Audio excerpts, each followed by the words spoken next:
This is the 20th season of Bass Talk Live. BTL is presented by Bass Cat Boats, Strike King Lures, Aftco, Pro Guide Batteries, Shoreline Boat and RV Repair, Spro, Gamakatsu, Big Bite Baits, The Bass Tank, Denali Rods, Beatdown Outdoors, and Sunline. BTL coming at you.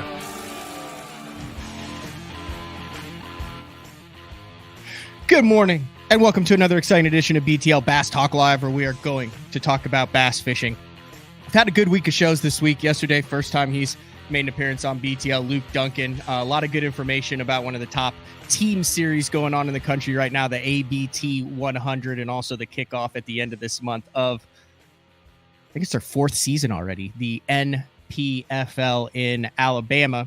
And then I kind of teased today's show something let's just start that sentence over. Something very near and dear to my heart. Boy, that's a tongue twister for early in the morning, but it is the AFCTCO Bass Boot Camp program that made a return for the 2024 season. I'll just bring in Matt Florentino from AFCTCO right off the hopper to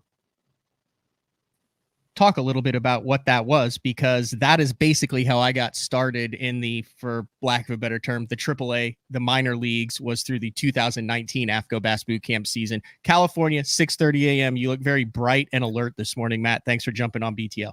Yeah, good morning, Panger. It's still gray light, you know. I think sun cracks at like 6:55, but always stoked to get on BTL. Are all your kiddos good sleepers, or are you still in the... Well, they're not. I mean, they're kiddos, but they're freaking grown now. You know, my oldest. How old are they?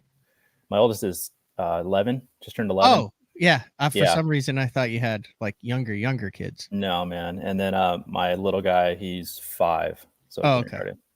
So he may be storming in here at any point. Oh, that's fine. We have a BTL rule: children or pets. Not that I'm comparing children to pets, but children or pets that show up in the background have to make a BTL appearance. So yeah, sure.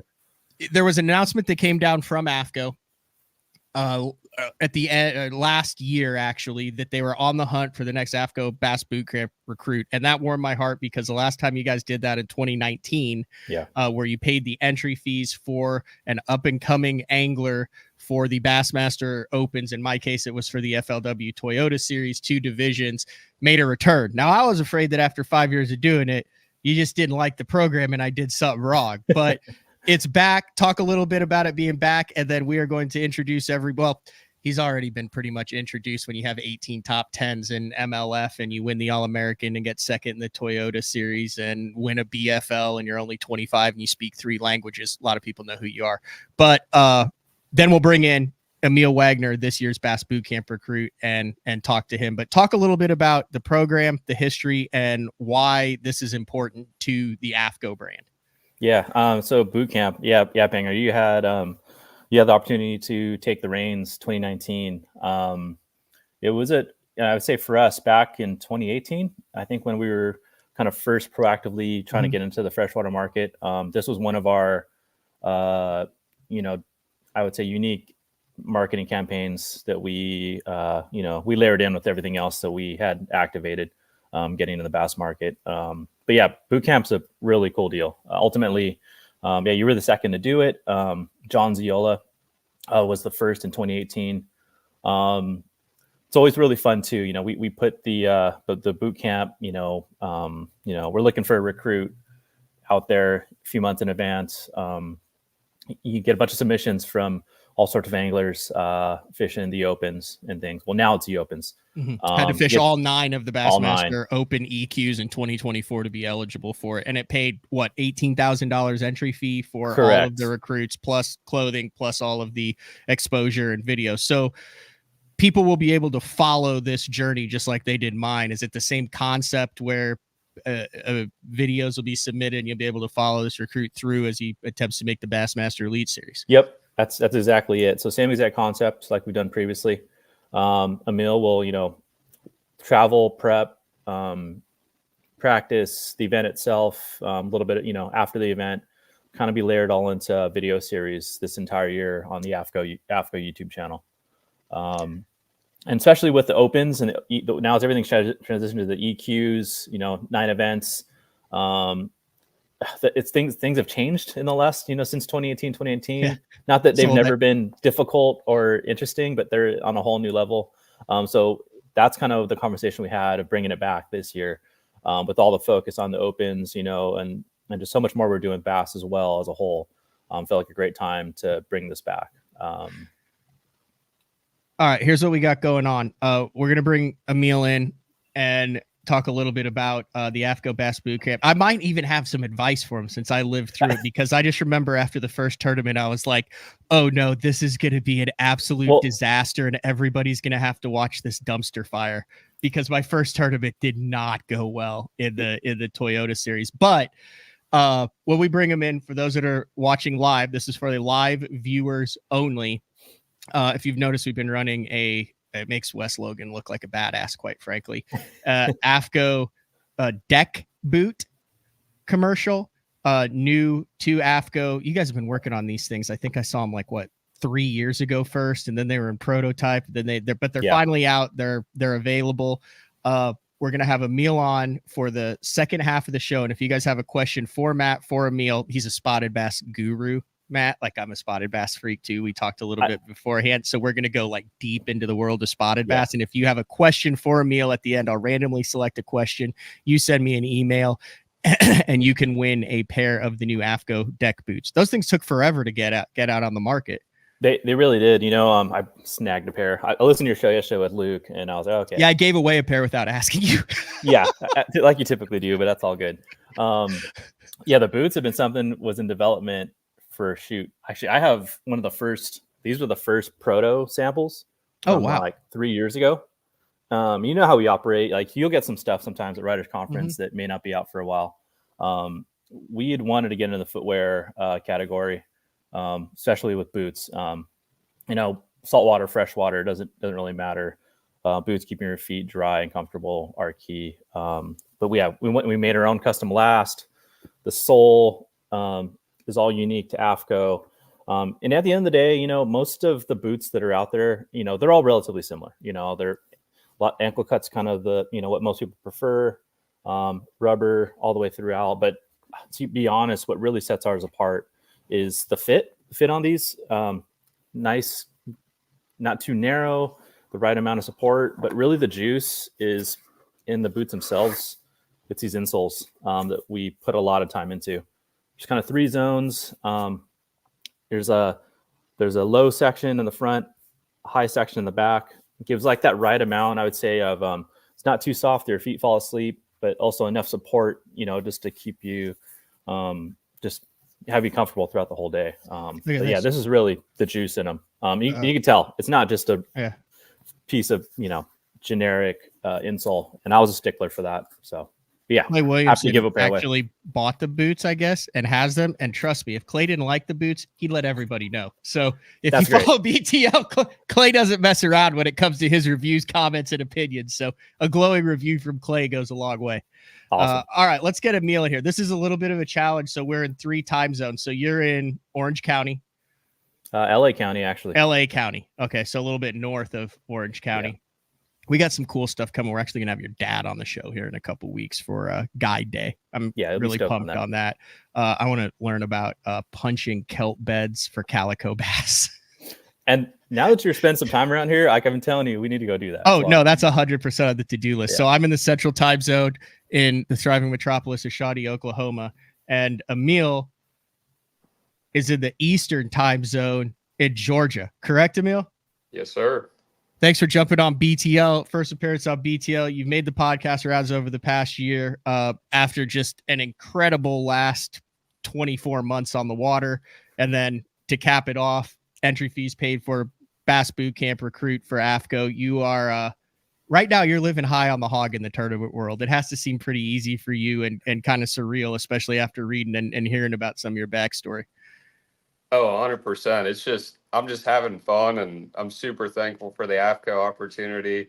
Obviously, I haven't fished any of the opens yet, but it's expensive, and I mean, it's not just the entry fees. There's a lot of travel and everything else. So having those paid for is going to be a massive help. And I'm super grateful. And I'm excited to be on the show, dude. I've been watching this for forever. So this is pretty sweet. Yeah, and I'm excited to have you on. Like I said, after this segment, we're going to kick Florentino off because are you a spotted bass expert, Matt? You're welcome to stick around if you're a spotted bass expert, but we're going to take a deep dive.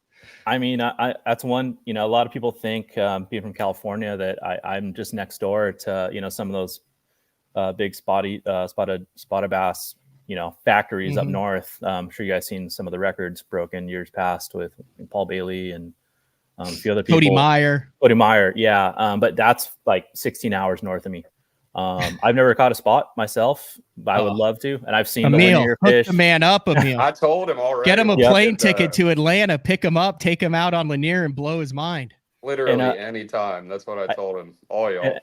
And I do have to say, we sent the press release out as far as announcing Emil as the winner. I got some really funny responses from different media industry folks. I'm very happy that Emil's not going to be around town different parts of this year.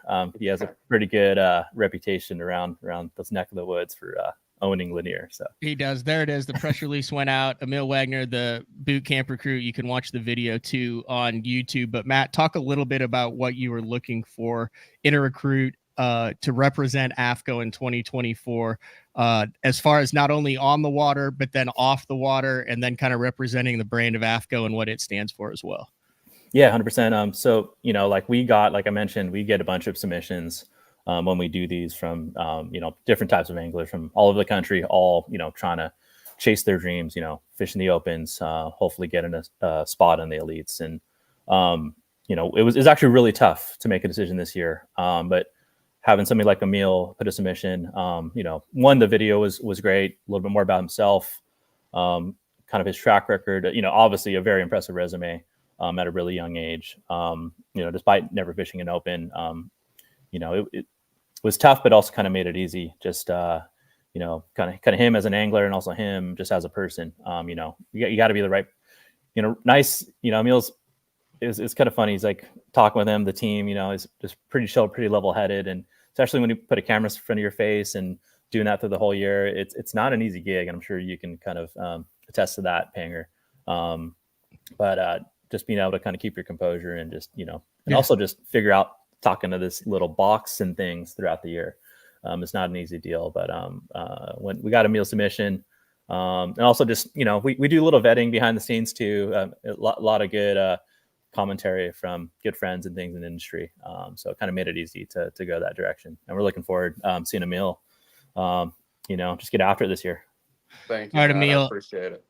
Your initial thoughts when you found out that you had been selected as the AFCO Bass Boot Camp recruit. Like I said, a lot of accolades over the past year. You're actually getting ready for Red Crest in a couple months due to your All-American win last year. But talk about kind of your decision to jump into all 9 of the Bassmaster Open EQs and what getting that call, knowing as a full-time guide who's just out of college, that $18,000 in entry fees and all the gear is covered in something that you don't have to worry about.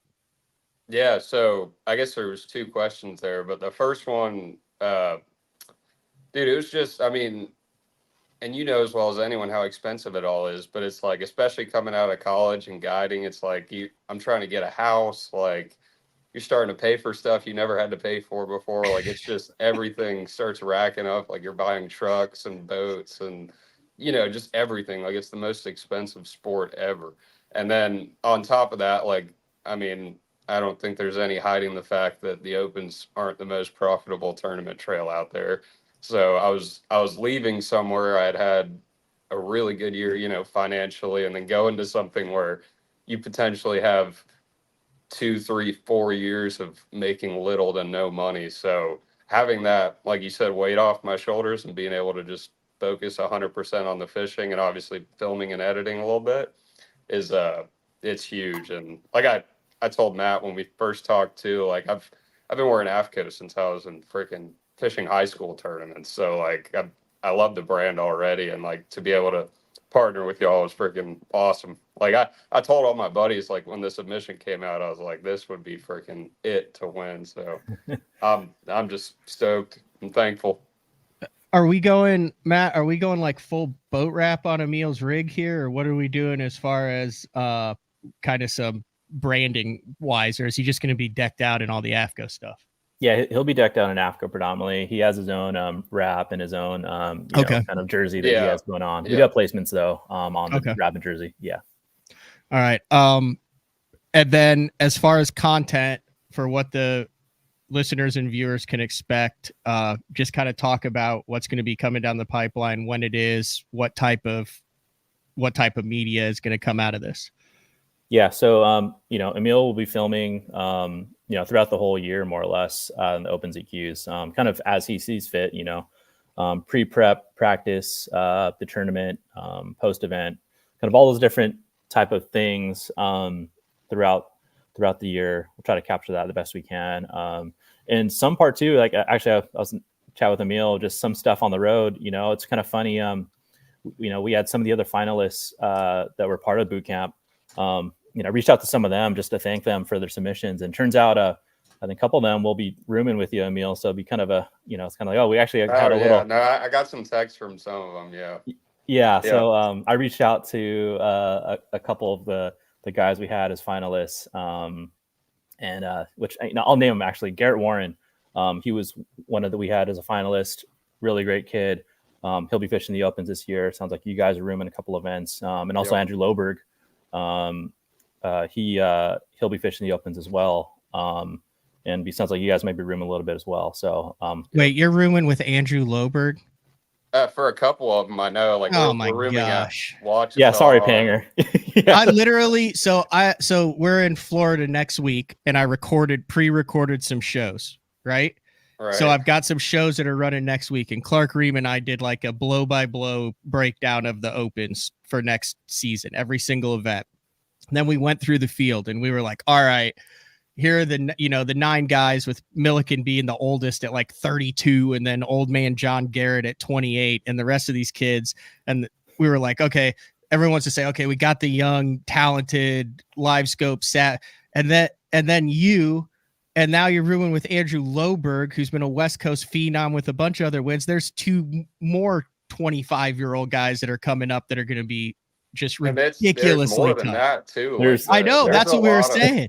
Yeah. And then you're all working together too. It's like a repeat of what happened last year. Kind of. I mean, I don't really like we talk. Like, I don't know. I guess we talk, but like not really anything crazy. Like, I know, but you get the okay, yeah. Well, I mean, that's fantastic. I'm happy for you guys. It's just it ups the ante a little bit. Yeah, no, fair, a little fair bit enough. buffer. So all that, Matt, all that content will then live on the AFCO. Which, for those who don't know, because when I first got with AFCO, I saw like the fish and the AFCO, and I was like, "What the heck is that?" I wasn't sure, and it stands for American Fishing Tackle Company. We did a show earlier this it was last year because it was January, with Casey Shed, the Shed family who owns it. He came on, talked a little bit about that. He was going to come on this morning, but this is prime surfing time every morning for Casey, and he likes to get down. I think he does knee boarding and belly boarding. Is he able to get up yet on the board, or is he still working on that part, Matt? Is that Case or his son? Yeah, Casey. Can Casey get up? He can stand up on the surfboard. Casey's pretty capable on a surfboard. That's a joke. He actually actually took me surfing at I saw you belly boarding though. Beach. Yeah. Oh my gosh, you would have feel like a complete loser. Go surfing with Casey to where he's like, hey Panger, just grab onto my board and I'll paddle you out. And I was like eating surf, going, no, I'll paddle out myself. And he's on the surfboard with his kid on the front of the surfboard, just carving it up like Kelly Slater. It blew my mind. Anyway, so this will all live on the AFCO website. There it is right there. Yeah. Got to be on the AFCO YouTube channel. Yeah. So if you guys want to go back and review it, so there it is, 2019 AFCO Bass Boot Camp Recruit. It goes through like my videos, and then it has a playlist of all the videos that I did throughout the entire season. So, God, I look like young and so full of hope there, Matt. It's unbelievable. So, all right. Anything else pertinent to this that we need to keep? Oh, there's a dog in the background. Can we show that dog? Yeah. He just woke up. Oh, look at that. Roger, say what's up, bud. That's Raj. He's like, what are we doing right now? That'll work. Anything else, Matt? No, man. Stoked for Bass Boot Camp this year, and for y'all to see Emil on another side of kind of behind the scenes of the Opens. I'm looking forward to it myself. So now, is this something that is going to be an annual? Like I said, we did Johnny and then me in 18 and 19. Is this something behind the scenes that you guys are kind of planning right now to be an annual thing for up and coming anglers? Yeah, as of right now, I mean, something we're hoping to kind of keep rolling through. But we'll play it by ear. But especially with things going with the Opens, I expect this to be a good year, and we'll probably keep this rolling. So, one other thing, Panger, we do have a contingency program through Best on Tour. I did want to make a mention of that. We're going to send an email blast out and a PR release, but we extended the sign up for the contingency program up until the first day of the event. So I think you plugged out a while back, but I do want to make that mention. Yeah, if you are a Opens EQ angler, and I know there's a lot that listen to BTL, and you're fishing all 9 events, you can sign up for both Aftco and I believe Sunline. Sunline, yeah. And it is for Aftco. If you wear Aftco, you sign up for the contingency program. It is 100% free. There's no strings attached. The highest finishing registered Aftco angler in each Bassmaster Open, $1,000 headed your way. So that's a potential for $9,000. Yeah. I need to get that link then. If you have that link after the show, send it to me. I'll throw it in the description of the show. Yeah, I'll text But it's only for the 9 EQ anglers. So it's really 160 people who could sign up. All right, one more thing, Matt, and then we'll let you go. We'll take our first break of the show, and then when we come back, we'll talk fishing with Emil. I always call you before I put an Aftco order in, and I say, hey, what's new? What should I be on the lookout for? And you always hook me up with the right stuff. I've never once ordered something that you recommended that wasn't killer. So what do we got coming down the pipeline at Aftco as we have, well, it's just getting winter in some areas and then going into the spring in some other areas? Yeah, I mean, honestly, the boots, grab a pair of these if you don't already have them. I highly recommend them. Obviously very biased, but they're pretty dang comfy. Okay. Some other sleepers, and I always like to say, like a lot of you the pros on the team, you guys kind of gravitate to certain products, but we also have some other things that kind of get overshadowed by the Reapers and the rain suits. But we have a new layering system. Layering. F1. There's an F1 base layer, and we also had an F2 mid layer. Especially with some of this cold weather we've had. It's like a true Nexuskin base layer. Has that Hexatron fleece that a lot of anglers really liked with the older Hexatron shirts, but more of a thinner. But it's in a thinner, like next to skin layering piece. It's in the top and also in the bottom.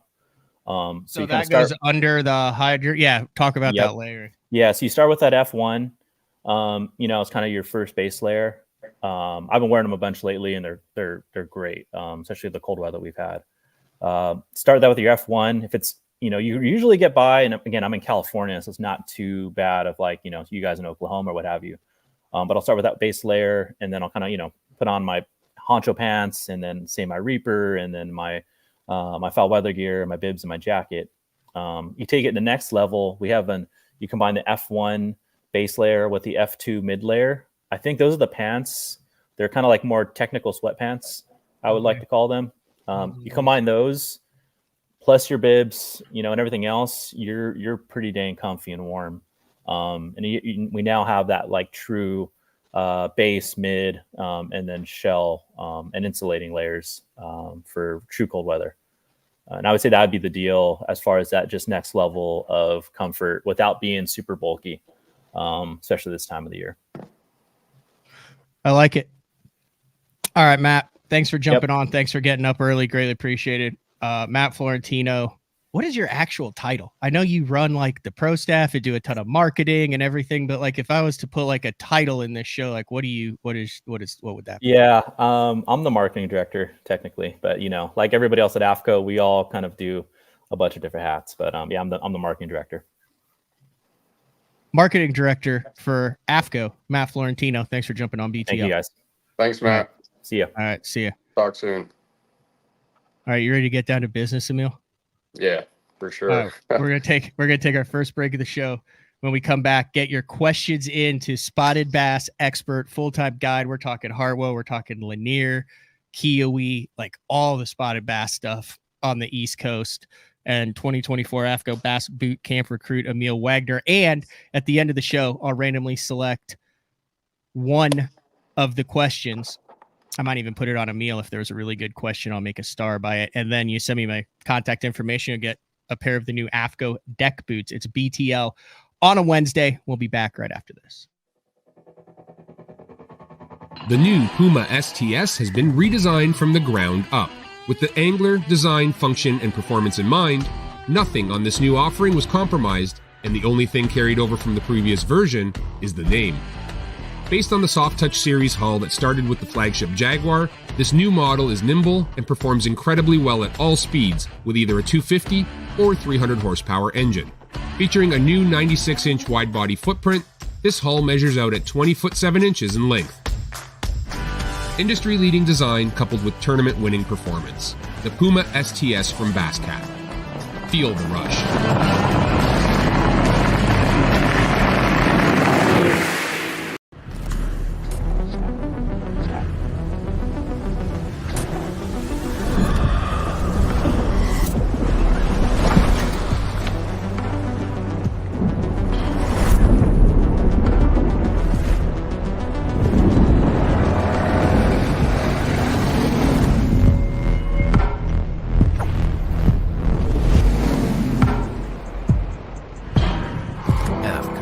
Any fish, any water.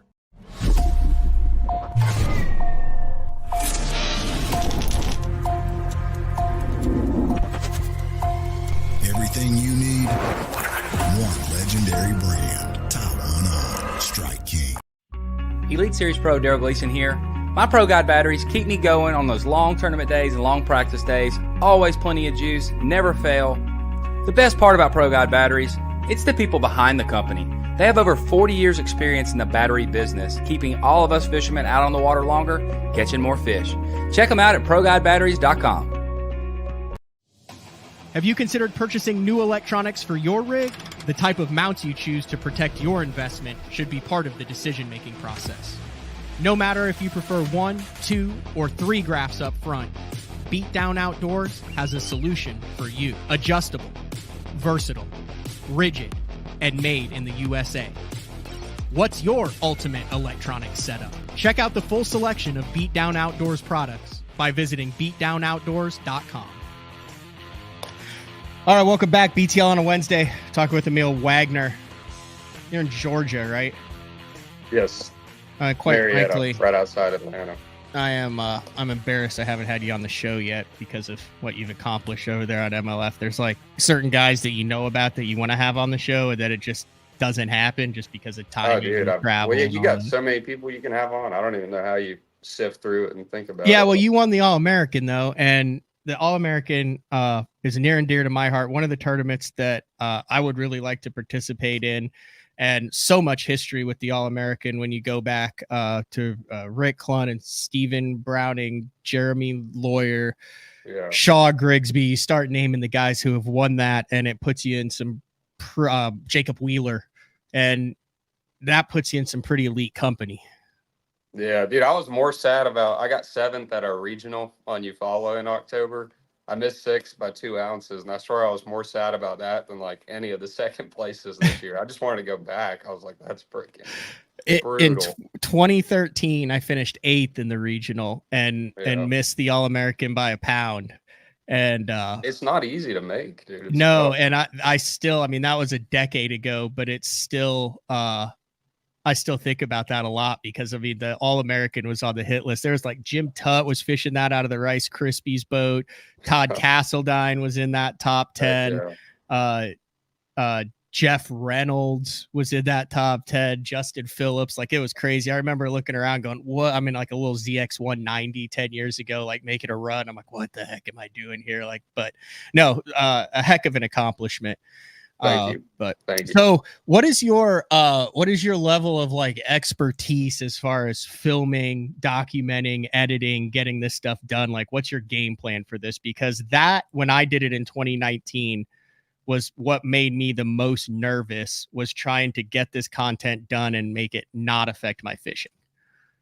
So 2 things. I feel like I'm pretty decent at it. Although I don't have any videos from like the tournaments the last 2 years, I took the stance of just like, I'm not going to focus on filming, not going to focus on a sponsor stuff. I'm strictly going to put like every ounce of effort I have into just the tournaments and fishing and prepping. And recently I've done more of it. I actually edited a decent bit in high school. So like I can do it. It's not necessarily like, maybe not like super high level stuff, but like basic stuff, I can do it. It's just, the last 2 years, I haven't really focused on it, but I'm definitely not going to stress and worry about it though. Cause that was one thing I told myself. I was like, I'm going to film, I'm going to do the best I can to get all the footage. But if something goes wrong or like, you know, I miss a clip or whatever, like I'm going to do my best to not let it take away from my fishing at all either. So I've got a bunch of battery packs, a crap ton of 256 gigabyte SD cards, and I'm just going to let that thing roll and worry about the editing after the event when, you know, I have a day or two at the house and whatnot. So I'm not worried about it, but you know, it'll be all right. It'll be fun. Are you a guy who wears like that new, like, ring thing around their neck with the GoPro, a chesty guy or a console guy? Because I've never been able to get comfortable with anything on the torso area while I fish. I've always just done the console, but then like after listening to a couple different people who like do YouTube successfully, it seems like the ass shot really isn't that popular. So I started doing the chest mount here recently, and the footage looks freaking badass compared to some of, you know, the other mounts. So like I don't know. I've only got one GoPro right now. So like I think I might do like, you know, like a console angle in the morning, maybe running, and then flip it around for a little and then throw the chest mount on an hour in, or maybe just start with the chest mount. Cause I feel like the chest mount, you know, you don't get as much like full picture perspective, but it just looks, I don't know. I feel like it's way more like immersive. Like you see what's going on better. Whereas that console, like a lot of times you don't like see a blow up close, and you don't like the chest mount. Like you feel the hook set. Like I don't know. I like it. I'm with you. So I did wear something that a lot of the guys are going to, which is like, it's like this ring that goes around your neck, and then it's got like a clasp, and then the GoPro actually sits here. You need to look into that. I'll see if I can find it. Yeah, because it gives good audio then. Like you have really good audio, especially when it's wind, but then you can pop it off and put it back on, and your battery lasts an hour, and you just have like 12 batteries right there. That's what a lot of the Elite Series guys are going with instead of like the actual chest mount that's hooked up. But what I did was, you need to get with Matt. Maybe he can hook you up with a little budget to get a couple extra GoPros, because the biggest key to me, and I got lucky in 19, was all the crazy stuff happens at the most stressful times towards the end of the day, when you're most likely to say, screw it, it stopped working, I need one more with 20 minutes left. Right. But that's when, if you get it, it goes like, that's where it goes viral. That's where the juice is. So what I did was I had 3. I had one that was like that I would hold and talk to myself. And I'm not saying I'm like a guru at this or anything, but then I would have one on the console. I would have one brand new, fresh card, everything ready to roll, and I just throw it in my box. And if the one on the console went down, I just pop it and switch it out. That way I wasn't dealing with SD cards. I wasn't dealing with batteries, and I had it hardwired into the Basscat so it would run for 8 hours straight. And there were several times where it would, you know, you'd make a long run where you're just full out, getting to a spot, something jarred, something happened. It went down, and 2 seconds later, boom, I was back in business. And then you catch one in the last 5 minutes and go nuts, and you're like, holy cow, I actually got that. So just a couple. That's a good point. I'm 100% going to get a second one. Like that's no doubt. But I figured if you have two or three battery packs, and like one will last for more than a day, and a fresh 256 gigabyte SD card on your main camera, like you'd think other than overheating. Now I say that, I know stuff just breaks when you least expect. Yeah, so I run part, it without a battery. I run it hardwired into the boat without a battery with a 10-foot cord into the cigarette, or not the cigarette, but the USB. Do you have a USB? Yeah, see, I was thinking about doing that, but my last two boats, those things have gone out from getting wet in like 2 months. So, I mean, I'll try it, but yeah, I have the USB thing, so that's a good idea. I may do that, but then like the chest mount, obviously you need. Yeah. Yeah, I don't know. I got to figure that out. I was thinking about doing like a YOLO tech mount or something too, but that's like so far out. But my first episodes, so I did like Amistad January Toyota series in 19, get a flat tire on the way there in the middle of the desert, miss a day of practice, not on anything, go out and catch 2 fish for 2 pounds total, because they were skinny on day 1, goose egged on day 2, and my co-angler was throwing a Alabama rig where you could only have 3 hooks, obviously. So he took a hog farmer, spread it out like a Japanese fan, like, you know how like the Japanese fit. So there's no like bulk. It's like literally like a right. No, I get exactly tail. What you're saying. Yeah. Just left the 2 end ones, just nothing, just dangling swivels, and had like 3 for 11 behind me. Jeez, dude. And then that's a co-angler classic right there. And then I came out with I had to come out with a 3-part video series. My first AFCTCO Bass Boot Camp videos was me just getting absolutely obliterated by my co-angler, missing a day of practice, and catching 2 for 2 pounds in 2 days on Lake Amistad when 90% of the field caught a limit. Fortunately, it went a little bit better than that the rest of the year, but I was a nervous wreck. I hope I don't start like that, so don't put any of that juju on me. But no, it ended up really good. I mean, I top 10. I almost won the Toyota series. Like, I think I've seen them. Filming, they were good videos. The filming helped, I thought, because it allowed me to slow down, to talk to the camera, to get my thoughts together. And like I said, if you listen to BTL, I have a tendency to have some racing thoughts there, Emil. And it kind of gave me a set down and kind of a reset. So yeah. No, for sure. I'm right there with you. I run around, like, I practice like daylight to dark and freaking like just hammer down the whole time. So maybe it'll help me just take a mental reset throughout the day too, at least in practice. Probably won't do too much talking in the tournament, I don't think, but I don't know. It'll be good. I'm excited. That's just an individual deal. You obviously have the fishing thing figured out. We touched on it earlier, but just talk about the overall success that you've had the past 2 years. Does it seem like a whirlwind? Is it something that you expected coming out of Ole Miss? Yeah. No, it's just, dude, stuff just started clicking really good. Like we fished all 4 years of high school. Me and my buddy actually had like some really good years in high school. Like won my first ever tournament on Hartwell in high school. Like just really enjoyed it. Like got to go all over Georgia, like learned a ton. And neither of our dads like bass fished or anything, even knew how to drive a bass boat. So like we were just figuring it out. And yeah, went to Ole Miss, kind of thought they had a better fishing program than they did before I went. But it's one of those like SEC things where the teams kind of like go in waves, you know what I mean? So like when I got there, like all the guys who had done stuff were graduating, and literally like, you're gonna think this is a joke, like I was the only one on the team who like I thought like actually, you know what I'm saying, like took it like really seriously. Like you had kids who like wanted to just, yeah, I'll go to a tournament, or like they fished, but they didn't like really tournament fish. So I didn't even do it the first 2 years at all. And then junior year, my buddy Jacob, he went there as a freshman, and like he was legit like all into it. And we fished 2 tournaments, like had a really good start for the college bass stuff. We were leading team of the year, and then he had to transfer, and they wouldn't let me get another partner, obviously, because team of the year has to be with that partner. So I kind of got burned out on that, just doing it 1 year. I finished it out by myself. I think I got like third or something like that.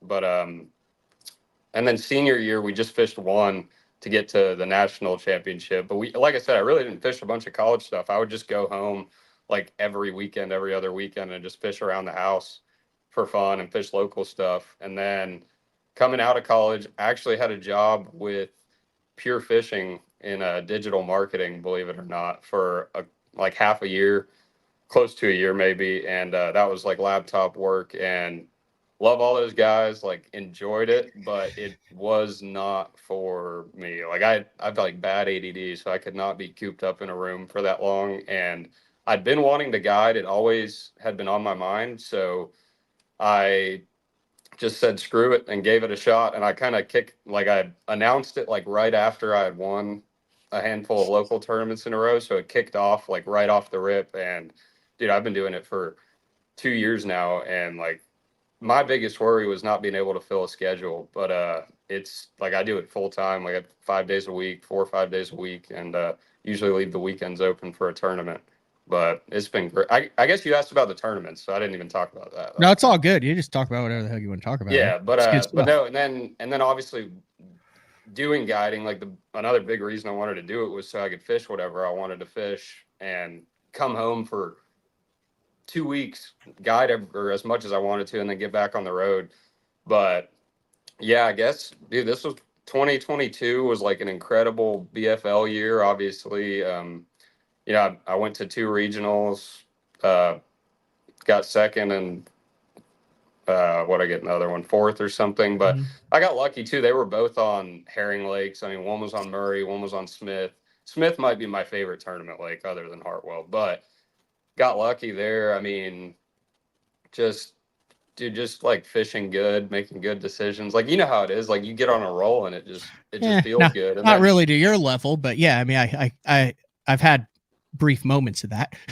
you live it every day, Emil. I don't know.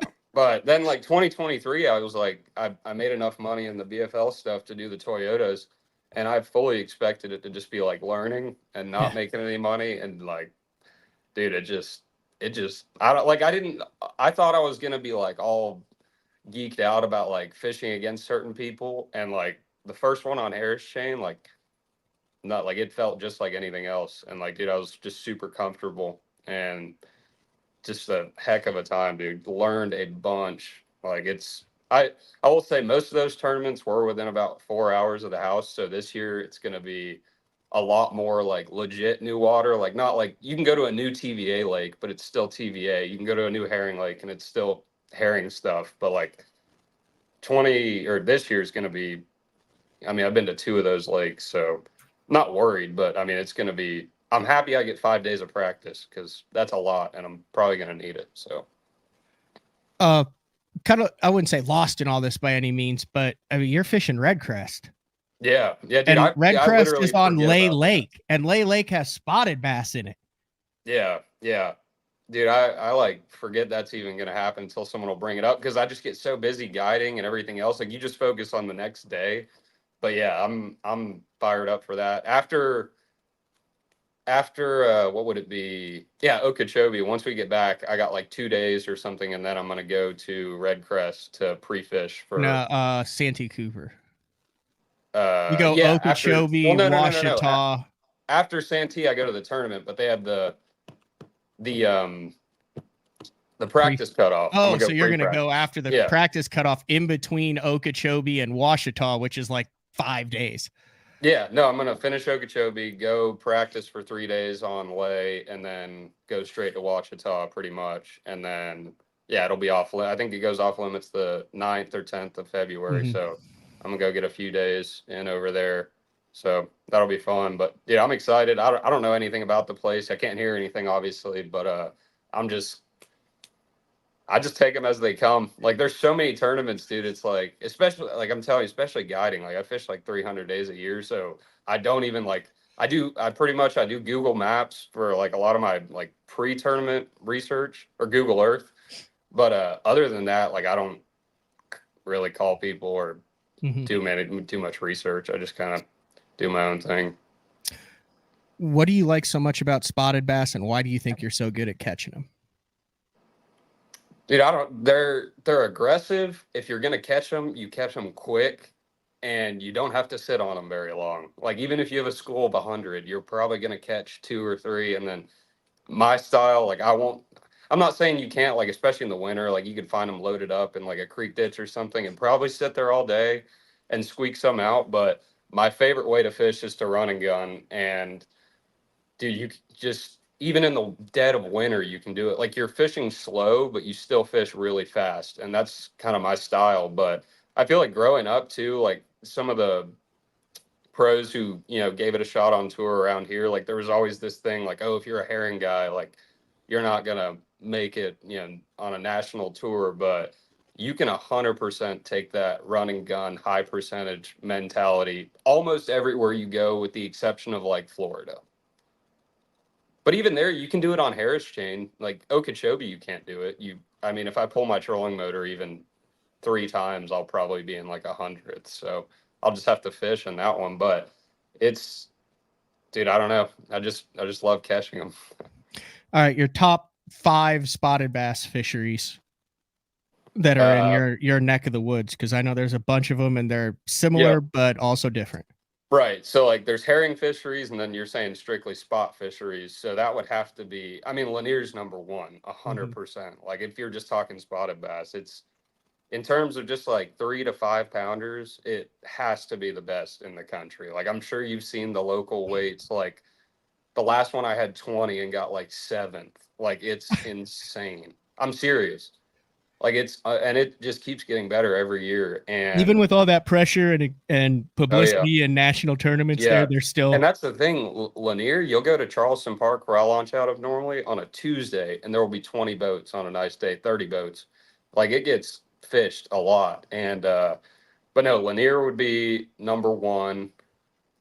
And I'm having to not think of it in terms of tournament fisheries, because I would say Smith, but in reality, that's not really that great of a lake. It's just a good tournament lake. But I would go Hartwell as number 2. I know you love that place too. I mean, they bite better over there than Lanier. I think they're easier to catch, but they're not as big. But the numbers are better, and the lake spreads out better. You can find more water to yourself there. And like I said, they just bite better. So Hartwell would be 3. Dude, 2. Kiwi. 2. I don't know if you have Lanier and Hartwell. Yeah, Hartwell would be 2. I'm not going to put Kiwi as 3. It's going to be somewhere in there. There's some I can't do. There's one that's really small. I can't drop that Okay, one. we'll put Lake X. Yeah, Lake X will be number 3, but it's insane. I mean, if you're from Georgia, you probably know what I'm talking about. I'll put another one in there that's kind of an X, but it's in like I haven't been there a bunch, but dude, Lake Jacassie, I've heard of that. Lake Kiwi has freaking monster spots, and they bite, and it's got big smallmouth. I mean, there was an 8-something caught out of there in 2023 on live bait, but there's been 6s and 7s caught by people out of bass boats, just fishing like any of us would. And that's a major sleeper. And then I put Kiwi as 5, because you can go there and literally catch 100 in a day. Like they might weigh 15 pounds, but in terms of just fun and catching them, that place is insane. But Lanier is by far number 1. All right, let's get to a couple questions here. Remember, I've started some questions here. If you have a question, it could be about life, anything, preferably spotted bass. For Emil, get onto it, and then at the end, I'll go back through and we'll take one of the questions. Brandon says that Emil, I'm going to Lanier for the first time this weekend. Well, he wants you to just like give up all the goods, which isn't going to happen. He said, what's a juice technique that you've been implementing in the past year? But just give us some guidelines for this weekend. No, I mean, it's no, new juice or anything, but I used to just throw like a ball head with like a 2.8 or like a 3.3 inch swim bait a lot. And I still do. But this year, the Demiki rig seems to have been a lot more effective. And like I had a trip yesterday. As soon as we're done here, I'm leaving for a trip. So we've been catching most of the numbers on a Demiki and a shaky head and like a finesse football jig. And if not that, dude, dirt shallow is where a lot of those giant ones come from. Like I'm talking less than 5 foot. So like that's where, I had one of my biggest bags I've weighed in a tournament on linear here recently. We had 23 and a half, and they all came in less than 5 foot of water. So you can catch some really, really big ones up on the bank on like little isolated rock stuff and whatnot. Use Google Earth to your advantage. I'll say that much. But up there, if you get wind, go crank. And if it's dead calm, like Nico rig, shaky heads, like whatever your favorite light finesse bottom bait is up there, you can catch some freaking freaks. You don't always get a lot of bites, but there's some big ones up there. Let me know when you have to go. I know I told you we'd be right at an hour. I don't want you to be late Oh, no, late you're for good. the lake. So whenever you got to go. I could be on here forever, but I do have to take Yeah. this guy. So we'll probably do it at about an hour. Yep. Okay. So let's hammer through some more of these. How is Emil so consistent in lakes with pelagic fish like blueback herring chasers, Lanier, Hartwell, etc.? That's a good question. I started that one.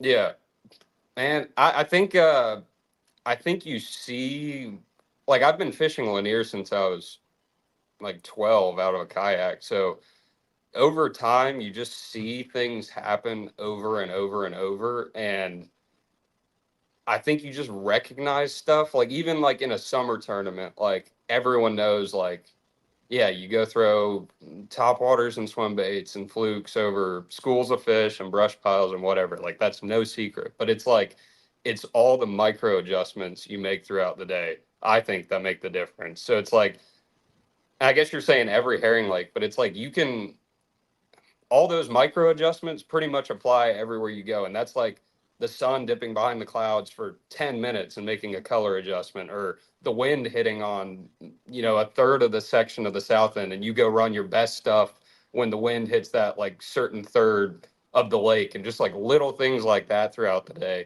make a huge difference. But also, like, dude, on herring lakes, like you have to put in the summer and fall and like herring spawn, like you got to put a ton of like time and graphing in during practice. Like, dude, for the All-American, I went over there before the cutoff, and literally between pre-practice and tournament practice, I graphed every inch of Hartwell below the 2 bridges and like a third of the Tugaloo. Like I'm talking not just the points and the humps, like every flat bank, like, dude, like places someone would drop a floater. Like I'm talking about everything. And you find stuff that's like natural places they sit that isn't brush. Like, I don't know, I'm giving away a lot now, but there's like, I'm smiling. I can't, like, legit smiling on this stuff. This is gold, man. yeah, but like you gotta put your freaking work in. Like it's not easy, and like I said, it's high percentage.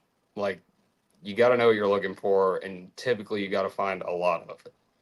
Yeah, if you guys want to catch pelagic spotted bass, take the last 4.5 minutes and then just listen to that on repeat. You just give everyone the playbook. Yeah. Yeah. Well, I mean, yeah, there's a little bit of trick up their sleeve. Yeah, but again, it's like you got to spot. learn all those adjustments, and you have to learn, like, timing's huge. Like, dude, there's so many things. Yeah. And it's like you have to, like, that's why I like it so much. It's like you have like a million different things, and you have to do them all right throughout the day. And it's like you can kind of like, it's not even, I'll put it this way, like a lot of tournaments, you have like a place you have to like start, like you have to be there. You don't have to worry about that on a herring. You can pull up to one of your 100 or whatever, and then usually by the end of the first day, and like if it's a multi-day event, by the end of the tournament, you're usually super dialed into like the 10, 20 places they're really on. But I guess that's pretty much it. But Nick would like to know, how does cold affect the spotted bass bite, and how would you go about getting bites when it's exceptionally cold? I guess kind of like it is now. Any specific baits that work good for spots when it's exceptionally cold out?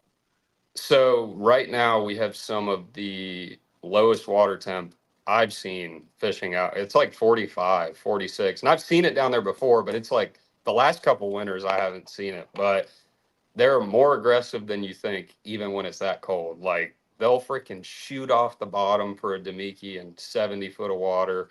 And but no, I guess, I mean, obviously you're not going to catch them on like the fun stuff, but winter time's like my least favorite time to fish a tournament, because everyone like catches them, and it's just like, it's really not rocket science, but like when it's super cold, you can pretty much put like a finesse swim bait on, a shaky head and a jig, and that's just about all you need. And after that, it's just about finding them. And like they're really hard to see. Like some of the ones we caught yesterday, like one of them died. I felt really bad. It was like a 4-pounder we caught out of almost 70 foot, and it had mud on its belly, like 1,000 like, and you can't see them on scope or anything a lot of the time. You just have to like know where they sit, and then you drop something down there, and all of a sudden the whole bottom lights up. So are there any similarities between fishing for spots in your area? This is a Blake question, and fishing for largemouth in the South, like Texas, Oklahoma, Florida.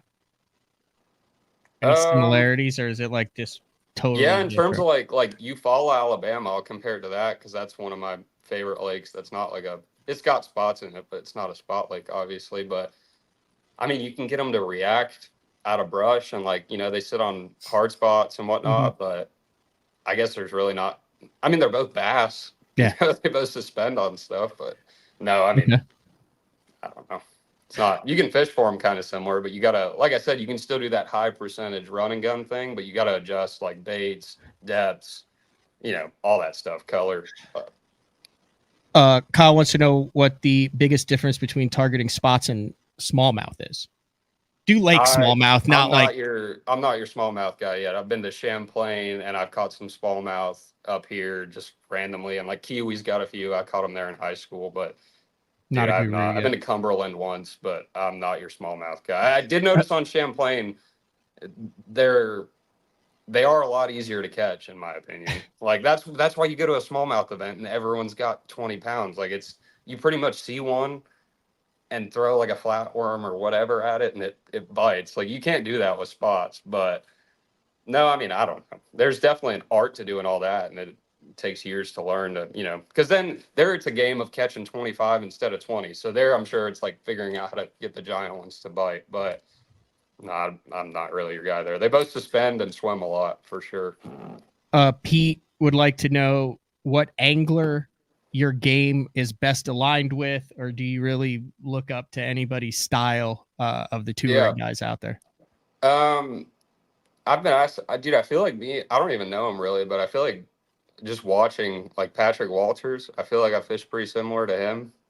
Like I watched like some of it, like I don't remember, I was guiding or something that day, but I like tuned into like the NPFL live when they were on Lanier and he was catching them. Like I could just tell like he knew what was going on, like all his little casts and stuff. But like I guess just you know, him, or like I've always watched Polinick, like he's one of my favorites, you know, just like high percentage, like you know, running and gunning. Like, you know, his favorite state isn't Florida, like my favorite state isn't Florida for sure. But I don't know, I like being able to,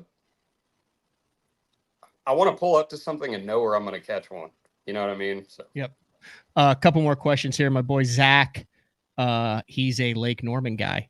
He said, "Do you approach spotted bass differently on non-herring lakes than you do on herring lakes? And what's the biggest difference to keep in mind?" Is that Zach Pringle? Pringle. Yep. Yeah, dude, I stayed at his house for the region. So did I. Yeah, he's got like the nicest pit bull on earth. I know. Yeah, yeah. He said you stayed there too. That's funny. Yep. But no, like I caught in that regional we just had on Eufaula. I was catching some. Trying to remember. They were mixed in there with the largemouth for the most part, but I mean they suspend, I guess. Like I mean, okay, so two of the biggest ones, I was catching some giant spots in practice out of the timber on Eufaula, and those were mostly spots and not largemouth. That didn't pan out in the tournament. So like if you have a place that has both, like I've been to Gunnersville a little bit recently. That's got some, like we caught some 4-pounders over there, and you could kind of tell like if they were a little deeper, a little more suspended, typically they were spots. But I mean, we caught them on the same stuff we caught the largemouth on. So like I feel like most of the places where they're mixed in, it's just you just kind of catch them with the largemouth and stuff. But that's been my experience anyway. Rapid fire, because you're taking someone to go catch a giant spot. Yeah, we're good. On Lanier. You going to Lanier? Yeah. Mm-hmm. God, I would be jacked out of my gourd if I had to go to Lanier right now with you to go spotted bass fishing. Deepest that you've ever caught a spot? Kiwi, almost 80 foot on the bottom. is there a someone asked this? It was a timing question. It was a good question. Blue. Who was it? The question was, is there a way to time herring lakes, or is it kind of like, oh, I happen to be there when they're going off on them? Time it in the sense of timing Like, that day, knowing or when, timing when that day, like when you're at, like, let's say you're chasing fish that are chasing herring. Is there a way to time your day where, like, hey, I need to be here at this time or this time or this time for those fish that are chasing herring? Or is it kind of dumb luck as far as running enough spots till you find where they're blasting them? No, 100%. So, like, I'll use the All-American for an example, because that's the most work I've put into one of them. And like, I saw the whole deal throughout the tournament and how it changed. But typically going into the first day of an event, like, I don't want to go into the first day, and this will tie into timing, but I don't want to go into the first day knowing like the 20 best places or the 10 best places. Like, I'm going to find, like, I kind of have like a waypoint management system of places I think are like A+, places I think are like good, and then places that are like could be good, might catch one. And I try to run as much of it as I can. And then usually after you do that, you get a sense of like what was good, what time of day that was good. And then by the second day, you dial it in a little more, and you're like, all right, that place they're only there in the morning, that place they're there after 11 or whatever. Like the All-American, there was some shallow places, like some more like drop oriented stuff that they were 100% only there before like 11, 12 o'clock, and they weren't on brush. So like a lot of times in the mornings, you'll find more like school related stuff, and then it transitions to brush.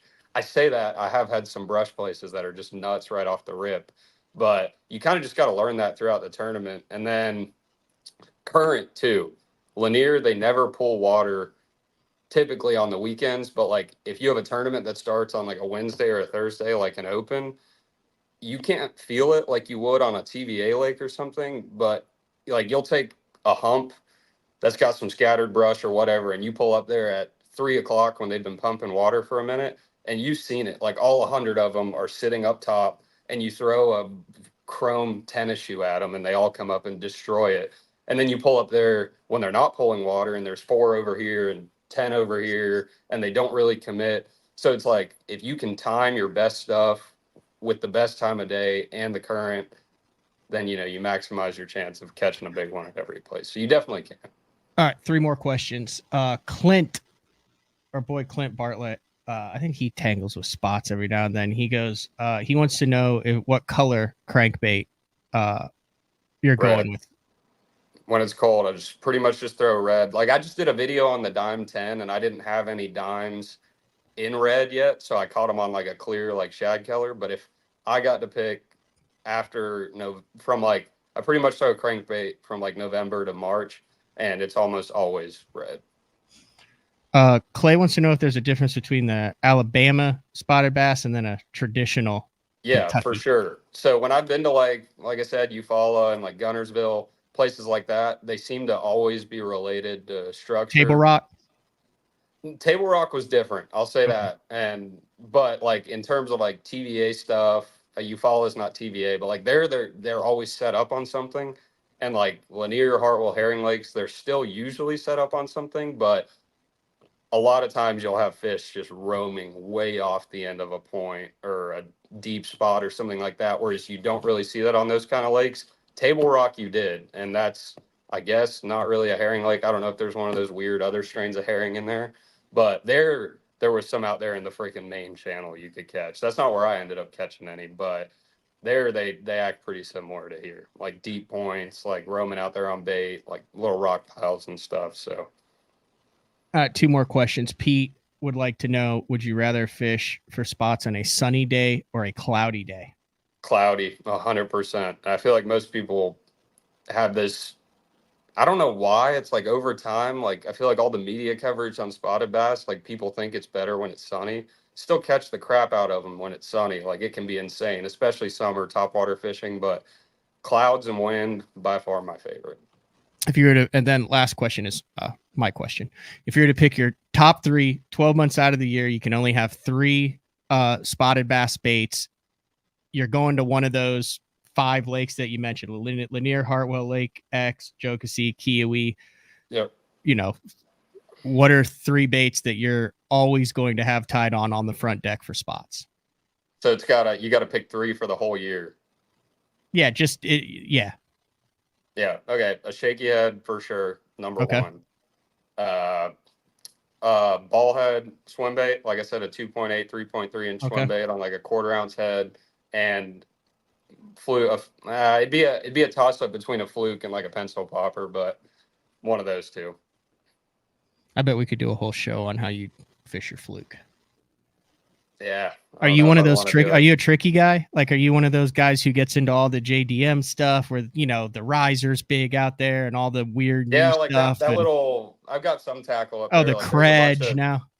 Yeah, the credge is sweet. It's actually legit for suspended spots. But this last year I bought a bunch of like JDM stuff, and like I have figured out the problem with that is you buy like 20 things and like one of them ends up being legit. So it's like you spend a bunch of money, at least for me. But I tinker a lot with like how I rig stuff and like adding stuff to baits and like how to work specific baits I already really like. But no, I haven't gone crazy into the wormhole or anything, but You do a lot of like weighting, lead strips, stuff on the shank of the hook, all that, because I know that's big out there. yeah, I mean, you can weight them to keep them down, like in terms of like if they don't want to commit, like when you pull it, it's a foot or 2 further under the surface and stuff. But I don't know. There's some other stuff that I'd never talk about. Hey, that's fair enough. You earned it. You figure it out. You don't got to give it up. All right, let's pick a winner for the Aftco deck boots. We have I got 17 questions starred in here. Did any question particularly stick out in your mind? Dude, I haven't even been able to see a chat. I'm on my phone. Oh, that's fine. I starred the question from Tyler Beal about consistency with the pelagic fish chasing the blueback herring on Lanier, Hartwell, etc. I thought that was a really good question. Oh, my bad. You said which one was the best question? Yeah. Was there one that stuck out to you? That one? I agree with you on that one. When you okay, asked that one, is I was like, that's Tyler Beal. Tyler Beal, you have won a pair of the new Aftco deck boots. Send me an email, matt@basszone.com. And I know that you will get them soon because I don't have to mail them out. So I just passed that on to Matt Florentino, and then Aftco sends them to you. So those are headed to you in time for the cold water season. Congrats. Thanks for all the questions. Those were really good questions. So, all right. Anything else you want to get in here before I let you go? Like I said, I know you have a client. You got a half day, or are you still doing a full day trip today? We're just doing 4 hours. So it gets dark here about 5:30. So we'll go from like noon to 4 or something like that. But anything else you want to get in here?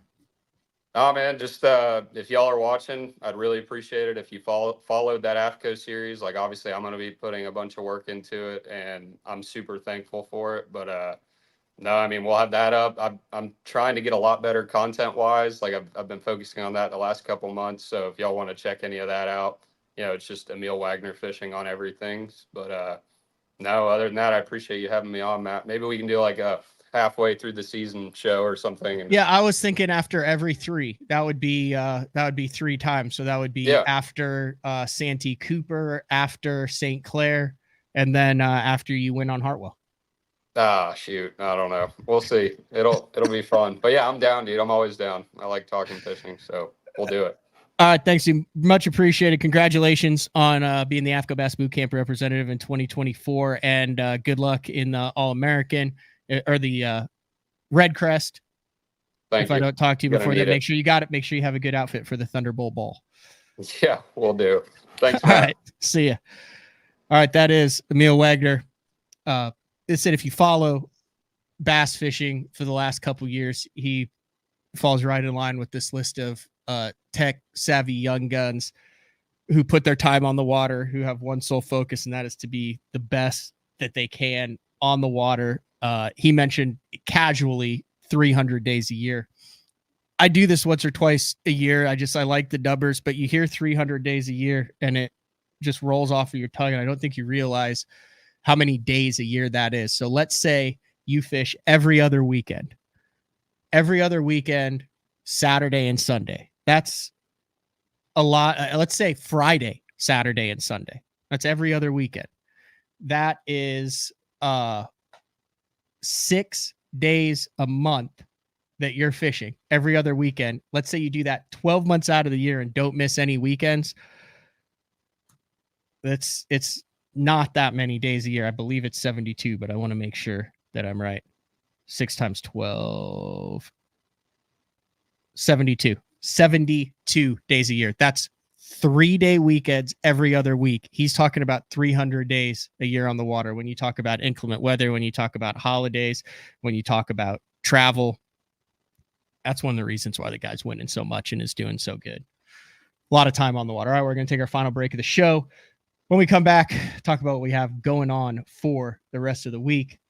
BTL on a Wednesday, AFCTCO edition. We'll be back right after this. Having confidence in your tackle while on the water is one of the main things to success, in my opinion. In the last couple of years with Denali, I've had just that. From anything from spinning rods, casting rods, tungsten products, even now to casting and spinning reels, I have the confidence to go out there and get the job done and know that all my equipment is going to handle it and do it just the way I want it. The thing about Denali is you've got great quality products at a great price point, so make sure you check them out. Shoreline Boat and RV, dock rash, storm damage, collision repair, that deep scratch or gouge from trying to access that secret creek. Shoreline Boat and RV can get your prized possession back in mint condition and looking good on the water, fast. All repairs are done in-house, so they're able to get your boat or RV back to brand new, quickly. All Shoreline's work comes with a rock-solid warranty. Find out more at shorelineboatandrv.com. Kansas City, Austin, and Tulsa. I'm the kind of guy that never leaves the house without a pocket knife, and Gamakatsu's come out with the EDC series of knives. EDC stands for everyday carry, so whether you're on the water or off, you can always have it with you. The best thing about it to me is that assisted open feature. With this D2 blade, you've got it right here at your fingertips, so if you can't find your scissors, you need to cut a knot, you need to cut your braid, you've always got it. Make sure you check it out. Never leave home without your Gamakatsu EDC knife. Born in Japan, using technology, innovation, and precision, Sunline produces the widest selection of fishing lines at the most technologically advanced line factory in the world. Manufactured at the strictest tolerances to produce victories at the highest levels of tournament bass fishing. From household names like Christie, Swindle, and Cruz, to young guns like Cook, Logan, New, and Welcher, they all trust Sunline to take them to the top of the leaderboard. Choose the line that will give you the strength to guarantee your confidence. Sunline. All right. BTL on a Wednesday. If you guys are getting ready for the season, head over to OmniaFishing.com. I saw Polish Pete talking about they got good deals on terminal tackle. A lot of discounts on terminal tackle. Uncle Frank just did a show on building the perfect terminal tackle box. So OmniaFishing.com. Sign up for the Omnia Fishing Premium Pro. Get all the advantages of the app, personalized shopper, either same or next day shipping, free shipping. There's all sorts of benefits over there at Omni. If you haven't checked them out, they got it going on. I did fail to get from Emil, if you wanted to book a trip with him to catch giant spotted bass, the website, which appears to be updated and functional, is Emil Wagner, EMILWAGNER, fishing.com. So you have it pulled up right there. It's just him holding giant spotted bass in every picture. Tomorrow, day 4, Frank Scalish live. And then I am headed to Okeechobee to compete in the first Bassmaster Open EQ. Maybe I'll see Emil down there. Day 5, or just guide day. It's not day 5 anymore. I got to rebrand that. Guide day, Julius Maisie from the Hookup Tackle and Guide Service, talking about a little desert guiding on Lake Pleasant out in Arizona. And then next week I have some recorded shows during the Open that I'll be trying to catch 15 to 20 pounds of Florida bass. Russ Lane returns to BTL. He will be down there for the Open too. Now listen, I was planning on talking to Russ, about the Opens and getting your head right and going back and trying to re-qualify for the Elite Series and the Classic. It turned into like story time with Russ. He's sitting on his fireplace, like a FDR fireside chat from back in the day for all the history buffs out there. And really, really enjoyable discussion that I had with Russ Lane.